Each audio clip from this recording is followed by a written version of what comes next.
What's up, guys? It is Rip City Rundown, and being a Blazers fan is hard. Uh, it sucks because the Blazers are now 11-10 after having an amazing start. What did they start? 10-4, 5-1, something along those lines. But the Blazers lose an absolute heartbreaker to the Clippers, and we're going to talk about it. I don't really want to talk about it, but I can't just make these videos after every win. I've got to make them after losses as well to just give you guys my reaction, my thoughts, and how I think we could be better and how I think just the game went overall.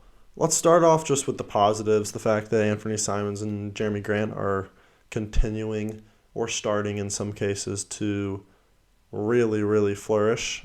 Simons, 37 points, 13 of 24 from the field, 9 of 16 from three. That should have been like 9 of 12 before he just started chucking at the end in garbage time once the game was out of reach. But Simons is finding a shooting stroke. Grant, 32. He just continues to amaze me with how well he's played offensively without Damian Lillard. And then even when Damian Lillard was playing, just how well he was playing offensively. And then it was really just those two tonight.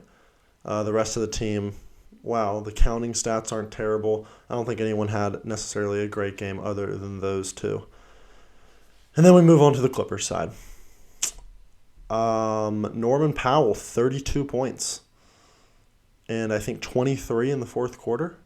Robert Covington, 15 points.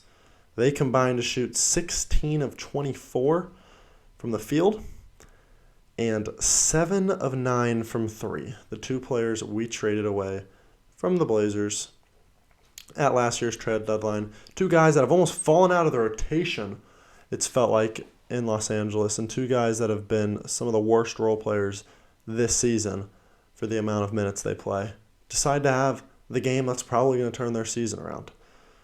I mean, combining for 45 points off the bench, just those two, compared to our bench, that produced 10 points, 11 points off the bench. It's that's where games are won and lost. And then Nicholas Batum, the former Blazer, hit a big three down the stretch. This was just one of those gut-punching losses that really hurts.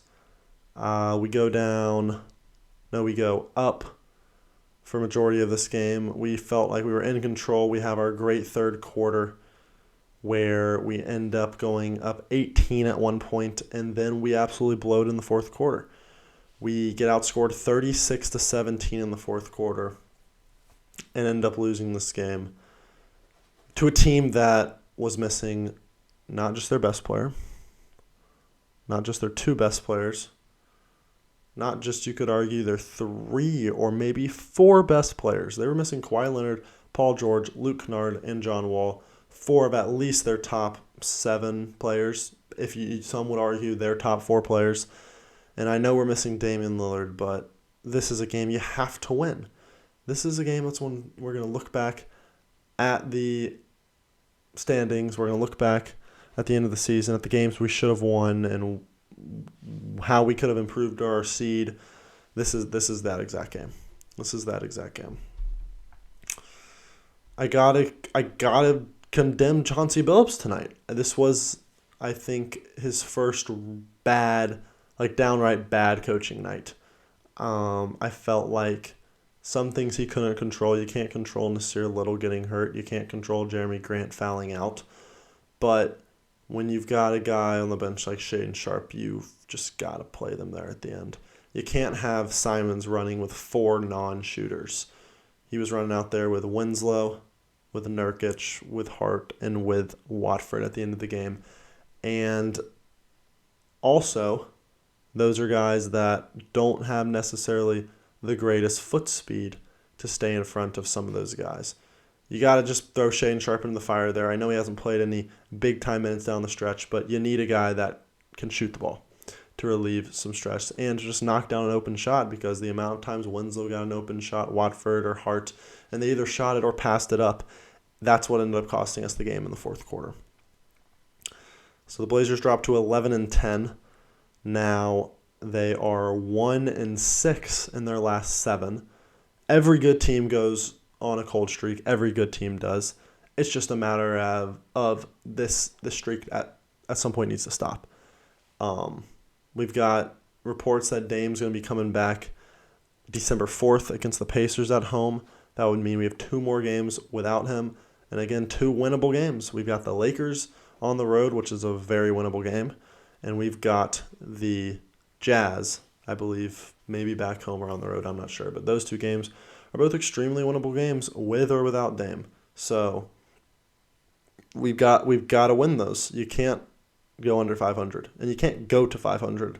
So I think tomorrow night is, I know it's early season, but at this point it's like one of those must-win games. You can't lose back-to-back in 2 games that you probably are favored in. I mean, the Blazers were favorites tonight.